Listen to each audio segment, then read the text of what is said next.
पिछले अंक में हमने बातें की नाट्यशास्त्र के विषय में। नाट्यशास्त्र की उत्पत्ति शरद पूर्णिमा के दिन नाट्यशास्त्र की रचना हुई और इसे 1925 से 55 तक पढ़ा गया संस्कृत में।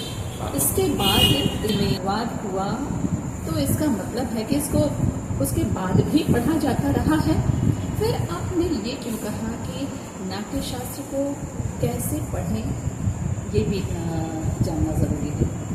नाट्यशास्त्र तो पढ़ा गया, नाट्यशास्त्र के अनुसार नाटक हुए जी, पहले भी हुए। तो हमने बताया था आपको पिछले अंक में कि 1925 लोग ब्रिटिशर्स वो उन्होंने खाली ख़राब काम ही नहीं किए, बहुत अच्छे से बिल्डिंग्स बनवाए हैं, बहुत अच्छे काम किए।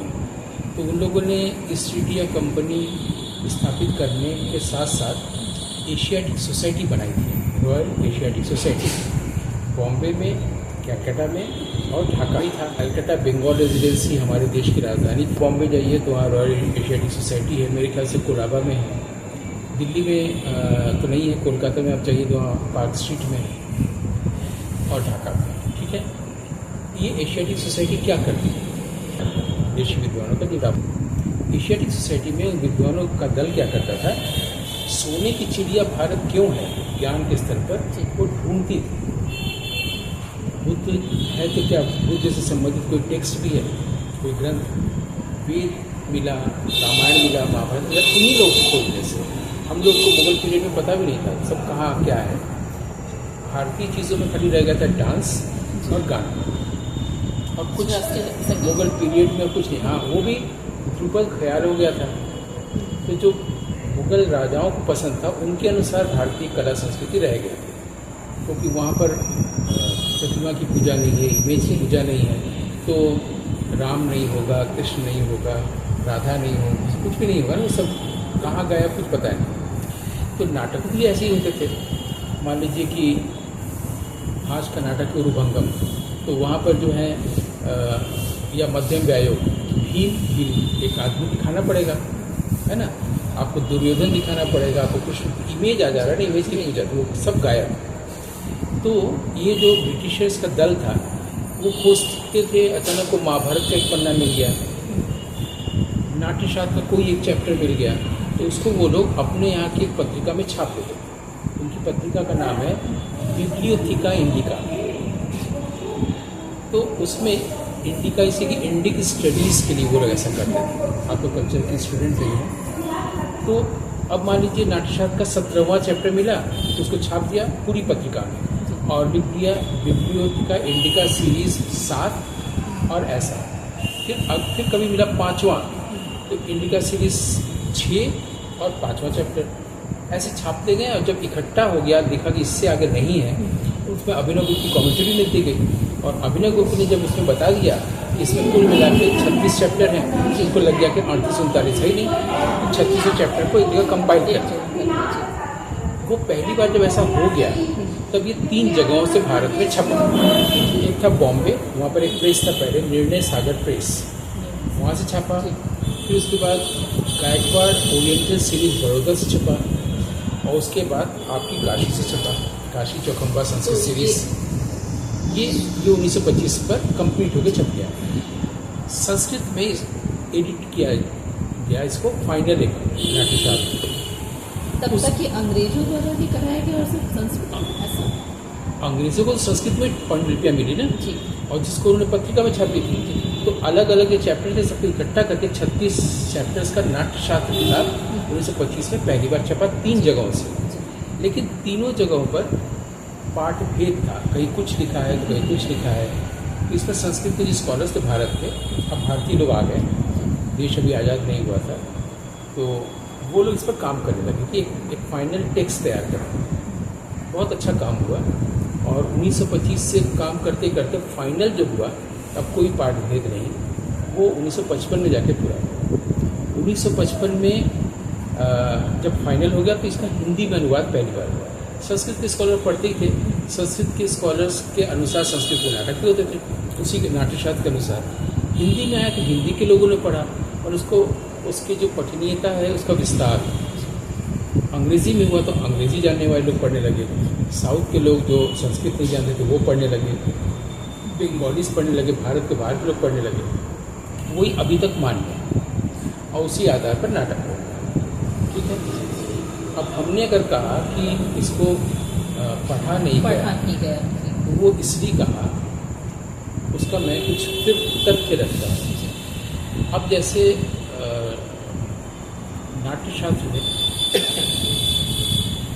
नाट्यशास्त्र में आप पढ़ने जाएंगे और उसका हिंदी अनुवाद पढ़ रहे हैं, तो मान लीजिए, मैं सिर्फ उदाहरण दे रहा हूँ, मान लीजिए लिखा हुआ है कि पूर्व रंग में नाटक दिखाने से पहले पूर्व रंग की परंपरा उसमें नाट्यशास्त्र में बताई गई है। प्रीफेस जैसे किताब की भूमिका होती है ना, तो संस्कृत में जब संस्कृत नाटक जब भी होगा, अब कालिदास का या किसी का, पूर्व रंग होगा फिर नाटक होगा। ठीक, तो मान लीजिए उसमें लिखा हुआ है कि पूर्व रंग में जब नट प्रवेश करे तो प्रवेश स्थान पर खड़ा हो या प्रवेश स्थान पर कुतप यानी जो कोरस है उनके साथ वर्तमानक का प्रयोग करके आश्रावणा विधि से अर्जिता ध्रुवा गाई जाए और नांदी पाठ, मान लीजिए लिखा हुआ है, आपने हिंदी अनुवाद कर दिया।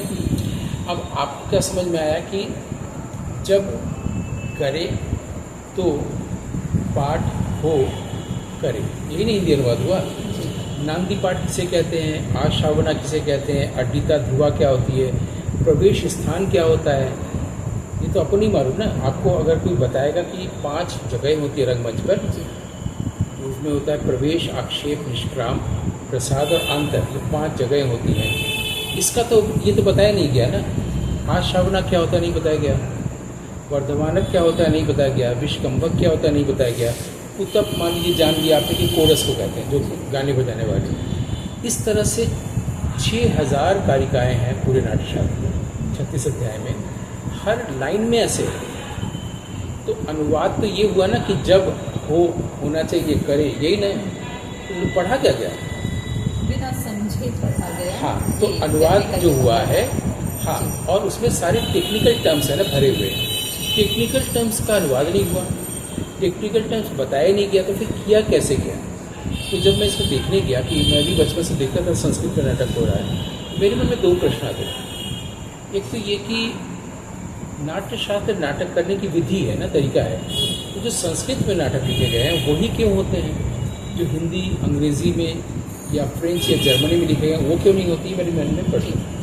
मान लीजिए कि बहुत अच्छा शेक्सपियर का नाटक है, तो हम अंग्रेज़ी में करें या हिंदी में करें, नाट्यशास्त्र के अनुसार करें, वो क्यों नहीं होता है। कालिदास का ही भाष का, शूद्रक का, भगवत जुगियम होता है, संस्कृत नाटक ही क्यों नाट्यशास्त्र के अनुसार। उस समय सिर्फ संस्कृत था, तो नाट्यशास्त्र संस्कृत में लिखा गया, और जिसका अनुवाद हुआ या नाटक हुए वो संस्कृत में होते हैं। संस्कृत में कितने लोग समझते हैं, जो संस्कृत जानते हैं वही समझते हैं। अंग्रेज़ी जानने वाले, बांग्ला जानने वाले, हिंदी 24 घंटा हिंदी बोल रहे हैं, तो वो तो देखेंगे ही नहीं फिर, और देखेंगे और चमत्कार कर देखेंगे। जैसे क्लासिकल म्यूज़िक को कोई पत्रकार या कोई आदमी आम दर्शक सुनता है, चमत्कार लगता है कि सब क्या हो रहा है, उसको मालूम ही नहीं ना राग क्या होता है और क्या क्या होता है। वैसे ही जब संस्कृत में हो रहा है, देखिए बाबा रे लोग संस्कृत में बोल रहे हैं, तो बात खाली इसी आश्चर्य में रहेगा ना, नाटक का मर्म रस ये तो नहीं आ रहा है। अगर हिंदी में होगा तो ताली भी बजाएंगे, बहुत मज़ा आएगा, अंग्रेज़ी में होगा किसी भाषा में। ये मेरा पहला प्रश्न। दूसरा प्रश्न ये था कि उसमें जो लिखा हुआ है, अगर किताब में नहीं लिखा है कि ध्रुवा गाई जाकर गीत कैसे गाया जाता है, तो कैसे गाते हैं। तो कई लोग तो बोले कि हम लोग कैसे जानेंगे गीत अब कैसे गाया जाता है। फिर जब मैंने पढ़ना शुरू किया, संजोग से मेरी इच्छा होती है कि मैं जिस भाषा में जो लिखा हुआ है उसी भाषा में पढ़ूँ, सीख लूँ। संस्कृत से मैं संस्कृत पढ़ूँ, बांग्ला का बांग्ला में। तो मैंने देखा कि उसमें जो 32वां अध्याय है वो सिर्फ ध्रुवाओं पर ही है, और लगभग 550 कारिकाएँ हैं जो बताया गया कि ध्रुवा कैसे गाई जाती है, गाना सिखाया गया है, बस उसको पढ़ना नहीं आया है। मतलब उसमें ये लिखा नहीं रहेगा कि इसमें आप ये मात्रा लगाइए, ये स्वर लगाइए, ऐसे करिए, तब ना आज के लोग समझेंगे। लेकिन आप अगर आजकल का शास्त्रीय गायन देखें, मान लीजिए आपको कुछ नहीं आता है, लेकिन जब आप किसी शास्त्रीय गायन के विद्यार्थी से मिलेंगे या गायक से, उसकी कॉपी होती है, इसमें कोई राग होता है, मान लीजिए राग यमन, अब उसको पता है कि उसमें मध्यम तीव्र होता है, उसकी एक बंदिश है।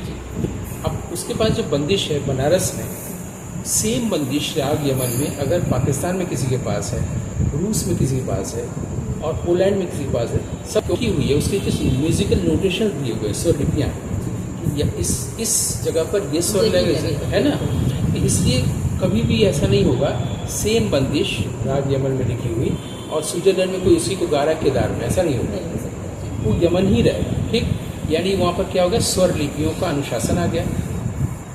तो जो स्वर लिपियाँ हैं वहाँ पर हमारे यहाँ कोई भी आदमी शास्त्रीय गायक 7 स्वरों में नहीं गाता, कोई भी, वो भी 7 स्वर होते ही नहीं है गाने में, उसमें 12 स्वर होते हैं, क्योंकि षड और पंचम को छोड़ दें जो स्थिर है, उसके अलावा ऋषभ शुद्ध है, कोमल है, गंधा शुद्ध है, कोमल है, मध्यम जो है वो शुद्ध है, तीव्र है, फिर धैवत तो निषाद भी शुद्ध है, वो है कोमल है।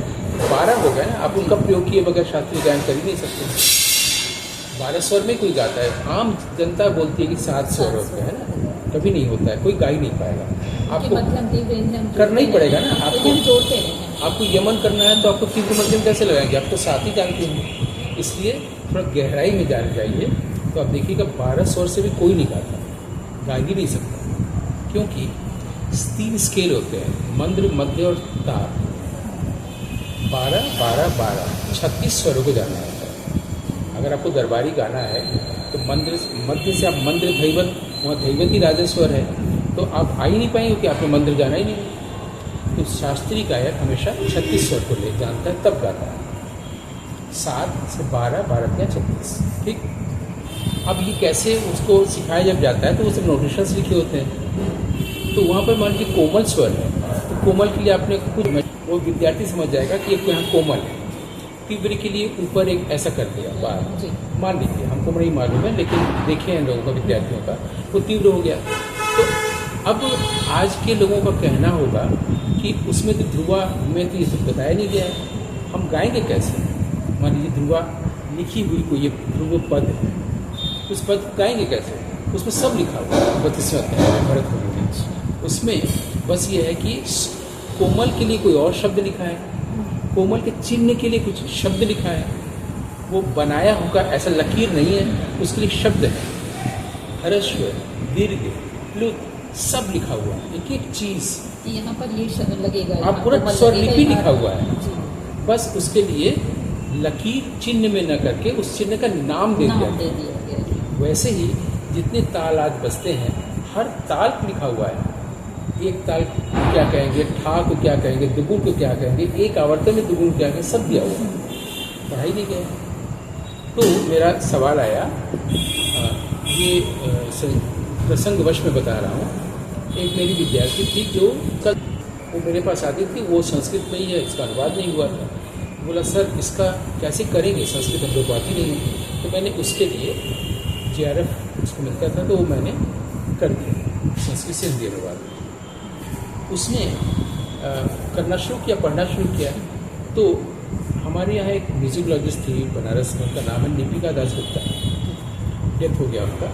उन्होंने क्या किया था, जितने भी शास्त्र ग्रंथ है संगीत के, सब पर एक एक विद्वान से लेख लिखा के किताब छाप दिया, ताकि विद्यार्थी एक ही ग्रंथ में सारे ग्रंथ पढ़े। ठीक, तो वहाँ पर काशी के एक विद्वान हैं, ध्रुपद गाते हैं, और वो उनसे नाट्यशास्त्र लिखा है, और मुझसे अभिनव गुप्त ने जो कमेंट्री की है, अभिनव भारती, उस पर लिखवाया था। वो गिफ्ट किया किताब, क्योंकि मेरा भी लेख है।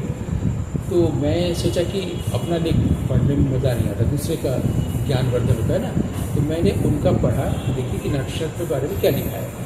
तो उन्होंने बताया कि पहले चैप्टर में ये है, सेकंड चैप्टर में ये है। जब 5वां चैप्टर के बारे में लिख रहे हैं यहाँ के विद्वान, तो उसमें पूर्व रंग आया, ध्रुवा विधान अध्याय आया, तो उन्होंने अपने बारे में भी लिख दिया उसमें कि जब यहाँ पर संस्कृत में नाटक होता था तो मैं ध्रुवा गाता था। तो मैं, मेरी विद्यार्थी के लिए मुझे एक संकेत मिल गया कि अरे वाह, अब तो वहाँ पर तुम्हारे सर हैं, ये म्यूजिक कॉलेज में चले जाओ। और जाके उनसे बोलो कैसे आप गाते थे, उसको रिकॉर्ड करके अपने प्री सबमिशन में पेज में दिखा, तो उनको कोट करते हुए हमने इतना बढ़िया, वो खुद लिख रहे हैं कि मैं गाता था। तो वो उसने आके बताया कि मैं वहाँ 2 घंटे बैठे तो मैं कुछ नहीं गाया, क्योंकि बहुत अच्छा रिजल्ट हो जाता है ना, उसको हेल्प हो जाती है। अच्छा, अब हमने फिर सोचा कि कैसे फिर पता करें। हमने उसको बोला यह नागरी नाटक मंडली में जो संस्कृत नाटक होते हैं ज्ञान प्रभा की ओर से, उसको देखो और जैसे ध्रुवा आएगा उसको रिकॉर्ड कर लो और अपने सब प्री सबमिशन में इसको बताओ ज्ञान प्रभा के इस नाटक के यहाँ पर ध्रुवा मैंने यहाँ से लिया, तो अच्छा और हो जाएगा। वहाँ से नहीं मिला, यहाँ से। तो उसने बोला ये है तो, लेकिन ये ध्रुवा लग, हम बोले कहा हाँ ध्रुवा लग नहीं रहा है। तो जो जिसने ध्रुवा गाई थी वो भी वही की कॉलेज की अध्यापिका है और कलाकार है। तो उससे पूछा फ़ोन करके कि तुम कैसे गाती हो, मैंने ध्रुवा कैसे गाती हो।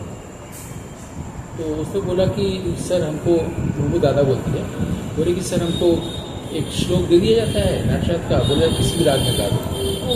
तो राग तो अभी इसको संस्कृत नाटक देखने गए हैं वो ध्रुवा सुन ही नहीं रहे हैं, वो तो ख्याल सुन रहे हैं। संस्कृत शब्दों को किसी राग में गा दिया जा रहा है ना, यानी पब्लिक जान ही नहीं पा रही है। इन्हीं सब चीज़ों के आधार पर मैं कहता हूँ कि नाट्यशास्त्र को पढ़ाई,